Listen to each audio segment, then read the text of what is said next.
What's up, football fans? I'm Emory Hunt, the czar of the playbook, and don't forget to check out and grab your copy of our two latest book releases, Football: A Love Story and What Did Football Teach Me? Visit our website at footballgameplan.com/books and get your copies today.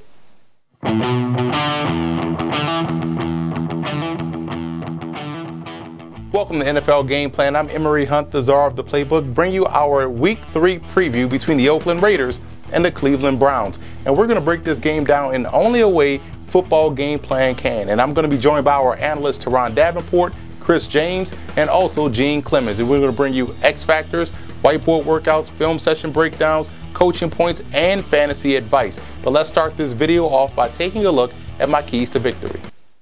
Starting with the Raiders in this ballgame, I would go with multiple tight end sets against this 3-4 defense of the Cleveland Browns. The Titans did so and had success running the football last week, and I think the Raiders, with their tight end personnel, can do the same thing. What you're doing, you're expanding those outside backer responsibilities and creating natural bubbles in the front seven of that defense. I think that's one way to get the ground game going. And the vertical passing game has to be an effect this week versus the Browns. I think they can take some shots deep down the field with Crabtree and also with the rookie Amari Cooper.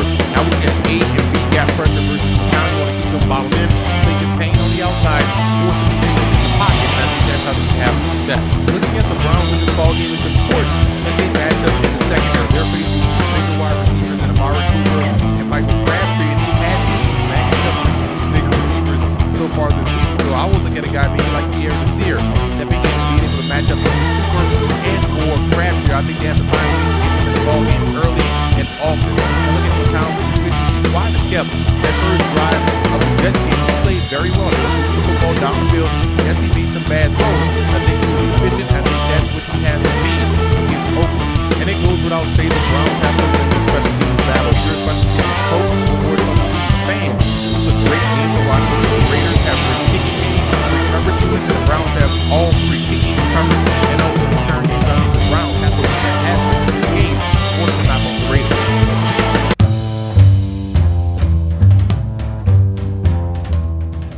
This week versus the Cleveland Browns, I think it's going to be important that the Raiders have some semblance of balance, so they have to get the running game going, and I'm going to show you one play they can utilize. One of my favorite plays is a quick hitter in the running game versus an aggressive defense. It's a dive toss. I love this play. I'm going to show you how they can block it up here. It's a simple blocking scheme. You want to block everything back and influence guys up the field, and you want to hit it right in quickly right there with this fullback on this backer. So the key blocks in this on this play is going to be right here. Base block, you want to kick that 5 technique out. Weak side guard is going to block back on that scraping linebacker, on that flowing linebacker, I'm sorry. Base block here on the nose. You want to have this guy combo, get a good chip, work up to that backer. He has to make sure he gets him blocked. Boom, he has to get him blocked and hooked and turned because we're attacking right here. So what we're doing front side, and the reason why we have guys going back is because we're going to show toss. And so now you take your step here, tailback takes his step here.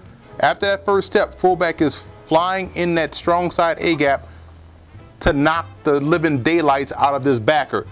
Quick pitch, back shows toss action, catches the pitch, and follows his fullback in the hole, hopefully making one miss and getting a big gain. But this is a simple play, one that I love the most because the toss action gets flow going this way.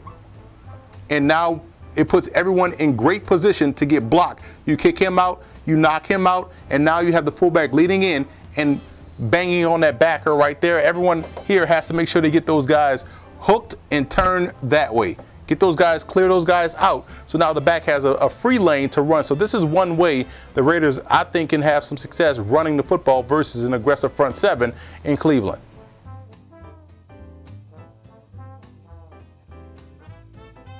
Opening up the Browns playbook last week versus Tennessee, you saw the Titans had a lot of success running the football, and I think the attitude for the Browns in their front seven has to change versus the run. It's about attitude and want to stop the run effectively. You have to, 1, be able to get off blocks, 2, occupy gaps, and 3, your linebackers have to get great run fits. And I think all 3 things didn't happen last week versus Tennessee. If that carries over into this game versus Oakland, the Raiders can have a lot of success on the ground. So I think in the front seven, the Browns defense has to change their attitude and get a lot more aggressive in stopping the run.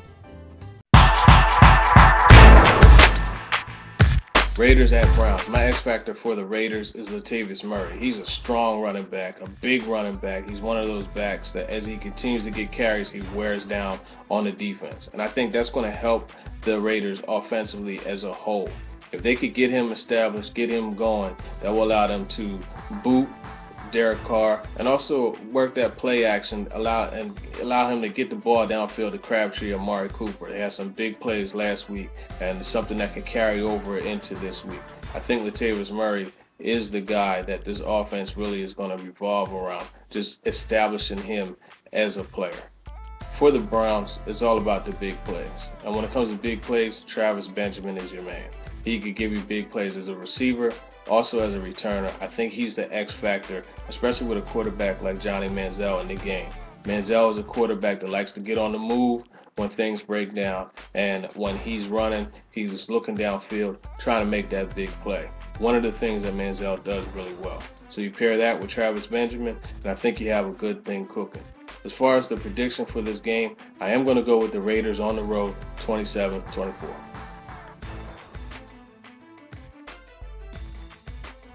Both teams played better in week 2 than they played in week 1.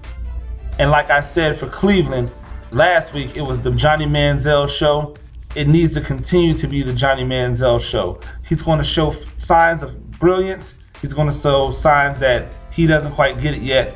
But you have to roll with the punches, manufacture an offense that allows him to use his legs some, because that's a special feature of his game, and then get short passes and then the occasional over the top to Travis Benjamin. For Oakland, they really need to rely on their defense to stifle this Cleveland offense.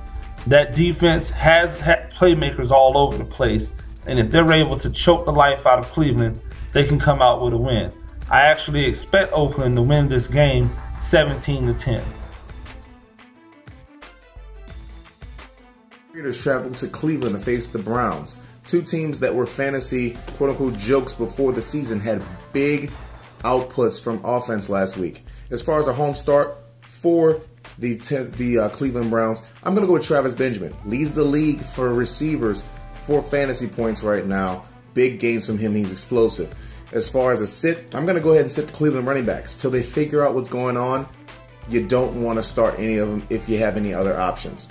As far as an away stardom, I'm going to go with Amari Cooper. He's actually picked up a lot of targets, and he's caught at least 5 passes in each of his first 2 games. As far as a sit-em, I'm going to go with the Oakland defense. They seem to be one of the worst units in the league, and losing Charles Woodson's ability to really be an enforcer is a big problem. Sleeper here could be Cleveland's D, as they try to rebound, and also watch for Travis Benjamin with their big kick return or 2. That's why he's a must-start at this point. I have Cleveland winning a close one, 23-21.